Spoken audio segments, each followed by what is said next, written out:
السلام عليكم ورحمة الله وبركاته. يا جماعة، أنا الليلة حصل معي موضوع جدا جدا ضايقني شديد كمان. فأنا حبيت أنا أشاركه معاكم هنا في السوشيال ميديا، ألا وهو الموضوع جواز الوالدة. تمام، أنا جايبة أمي هنا زيارة معاي، والجواز انتهى، فقلنا طلع لها جواز جديد. مشينا السفارة، قدمنا على جواز جديد، كتبنا البيانات الموجودة في نفس الجواز القديم، دفعنا الرسوم 950 ريال. تمام، وقالوا لنا خلاص بالرقم الوطني تابعوا في الموقع عن صلاحية الجواز، إذا طلع تعالوا استلموا. تمام، حلوين. كل مرة بشيك طبعا بشيك في الموقع، بيقولوا لي لسه الجواز ما طلع، لسه الجواز ما طلع. وانا بحكم ان انا بعيده ما في الرياض، فده اللي خلاني انه انا ما امشي اراجعهم. المهم، كلمت واحد قريبنا من قبل اسبوعين، الله سهل لي ليله ومشى. جه عشان يستلم، ادوهم الايصال بتاع هنا الاستلام، قالوا له والله معلش الجواز ده غير مدرج في النظام وتم تتليفه. كيف الكلام ده؟ قال له والله يا اخي لانه الاسم ما مطابق. كيف يعني الاسم ما مطابق؟ نحن بنفس الاسم الموجود في الجواز القديم، بنفس الكلمات، بنفس اي حاجه، الحروف كتبناه. امي لها 5 سنين بتسافر بالجواز ده وبترجع.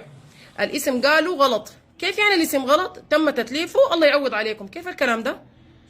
شرطوا الجواز، قالوا والله يعوض عليكم، طلعوا واحد جديد.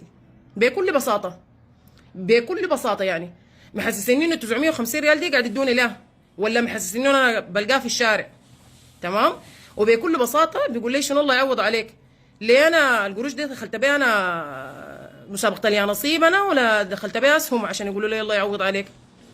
في اي غلط، في تعديل، في اي حاجه؟ والله انا افتكر في رقم للتواصل، انا حخطين رقمنا للتواصل، اتصلوا بينا تليفون ما ردينا، رسلوا لنا في الواتساب قولوا لهم يا اخي في غلط، في حاجه راجعوا السفاره. لكن مش بعد كم شهر اجي انا اتفاجئ والله يا اخي معلش الله يعوض عليكم. يعني بالمنطق كده انا ما عارفه يعني فهموا شنو بجد. يعني ما كفايه الواحد الوضع اللي فيه والظروف الحاصله في بلدنا بيوتنا الراحت وارواح اهلنا والحياه دي كلها. بكل بساطه يجي يقول لك والله يا اخي الله يعوض عليك، تمشي لاي زول يقول لك والله موظف يقول لك انا والله ما بفيدك بحاجه، الله يعوض عليك طلع واحد جديد. والله دي مشكلتكم ما مشكلتي انا. انتوا اذا في حاجه ولا في غلط ولا في بتاع من عندكم تصلحوا الموضوع، تتصلوا تلفون، ترسلوا واتساب، ترسلوا رساله يا جماعه راجعوا السفاره، يا جماعه في غلط. لكن مش هاجي اتفاجئ يقول لي يعوض عليك. يعني الموضوع ده من عندكم انتوا، المفروض انتوا تحلوا الموضوع ده، تطلعوا عليه جواز جديد، مش تقول لي والله يلا يعوض عليك. انا داير حل يا جماعه للموضوع ده، لكن لانه ما ممكن، يعني بجد ما ممكن.